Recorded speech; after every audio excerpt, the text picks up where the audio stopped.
Glaciers of the last ice age covered about 2/3 of Ohio. The repetitive advance and retreat of these glaciers have created both spectacular bedrock exposures as well as less obvious natural features.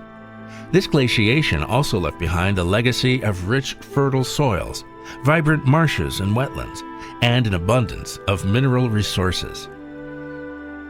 Nowhere is evidence of the Ice Age more apparent and more fascinating than at Kelly's Island in the western basin of Lake Erie.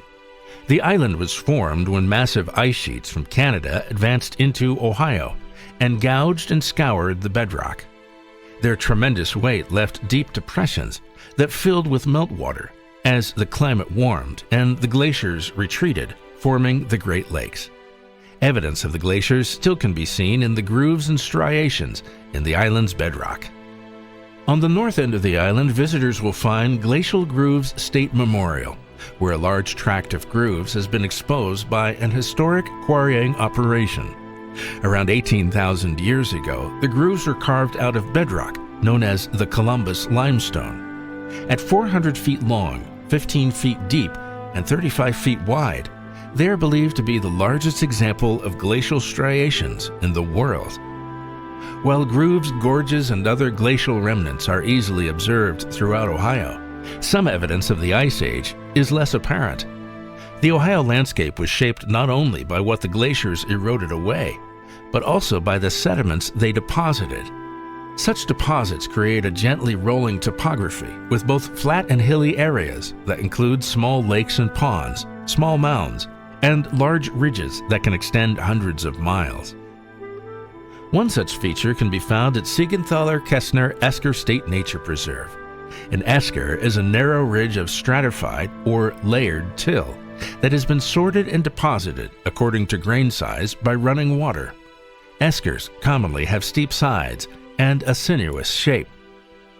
Most eskers were formed in tunnels carved through the lowest level of the glacier by meltwater streams. When the glacier finally melted away, the rocks, sand, and gravel dropped in the bed of the stream remained as an esker to mark its course. Eskers typically are discontinuous, and this one is no exception, as it is divided into several distinct ridges. The small knolls north of the eskers are kames, piles of gravel dropped into pits and crevices in the glacier by meltwater streams flowing on top of the ice.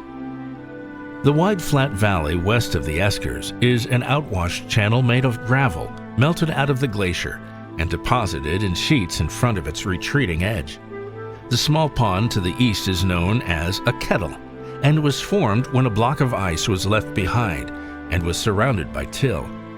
When it melted, a depression remained which filled with groundwater.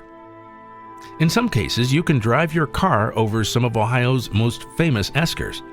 Examples include U.S. Route 23, which parallels and crosses the Circleville esker between South Bloomfield and Circleville, or State Route 203 near Radnor, which follows the Radnor esker.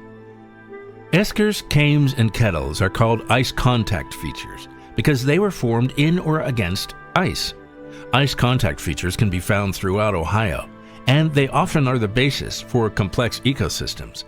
For example, in northwestern Ohio, the Oak Openings Preserve near Toledo offers several distinct habitats, including savannas, woodlands, sand barrens, and prairies, all made possible by the complex glacial geology of the region.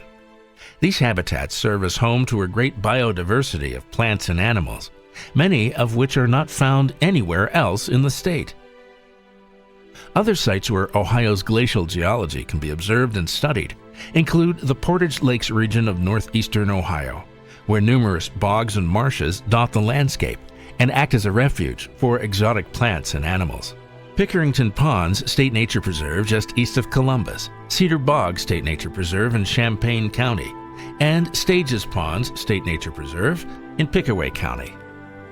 Dedicated in 1974, Stages Pond is a monument to the great ice fields that once covered most of Ohio. While previously thought of as a kettle lake, which has a more passive origin, recent studies suggest it formed as the result of a moulin, a hole or shaft in a glacier scoured out by meltwater. The moulin acted as a conduit for meltwater to carve out a depression in the underlying glacial sediment where the pond is now located.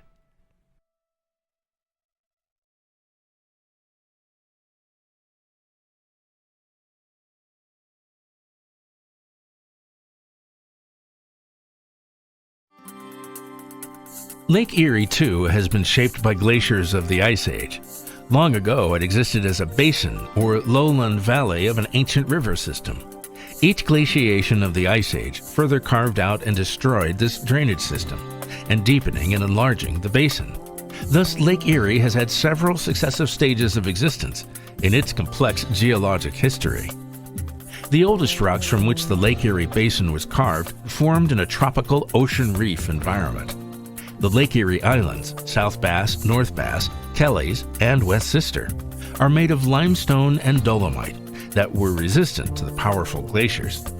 These same rocks make up the western shores stretching from Maumee Bay to Sandusky and provide abundant sources of industrial minerals for roads and buildings, as shown by the legacy of quarrying in and around Marblehead in Ottawa County.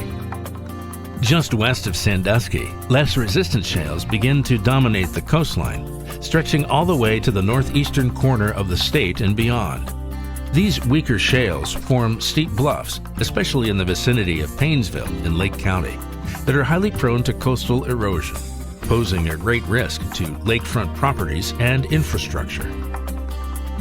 Lake Erie is an important source of water to shoreline communities and a mecca for recreational activities.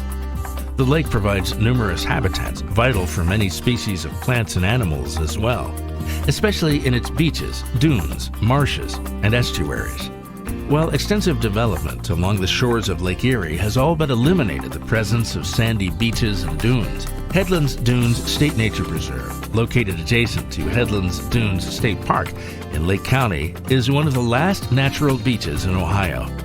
With the aid of man-made structures known as jetties and breakwaters, Headlands Beach has changed dramatically since 1825. These structures help trap sand along the shore, creating longer, wider beaches and dunes.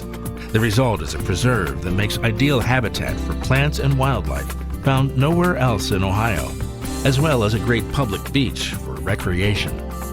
Other vibrant areas along the lake include Cleveland Lakefront State Park, Sheldon Marsh State Nature Preserve, and Old Woman Creek State Nature Preserve, Ohio's only national estuarine research reserve. Old Woman Creek Preserve is one of the few remaining freshwater-type estuaries in the Lake Erie region. An estuary is traditionally defined as a place where the land's freshwaters meet and mix with the saltwater of the sea, and where water levels are affected by tides. Lake Erie is actually a freshwater inland sea, and as a transition zone between land and water, the estuary brings together many kinds of life.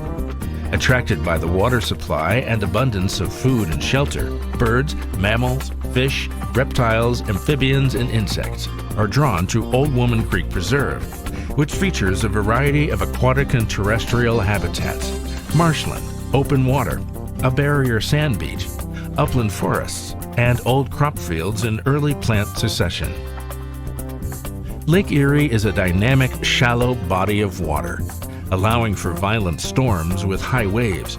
But there is no doubt it is one of Ohio's most valuable natural resources, providing for commerce, recreation, and reflection.